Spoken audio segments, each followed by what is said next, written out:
and you just can't get rid of food noise, and you just have, it's like a mental health issue they're trying to frame it as, and the only way to solve that problem is to get a GLP-1 and it'll solve your food noise problem. Which, let me go ahead and unpack it right now. Food noise, what food noise is that you're not eating real food.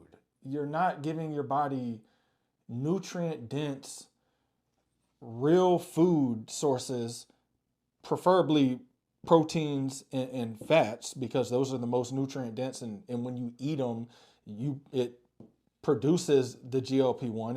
It stimulates your body to produce more GLP-1 naturally, and they're just full of more nutrients, so your body will have everything it needs to not send a hunger signal.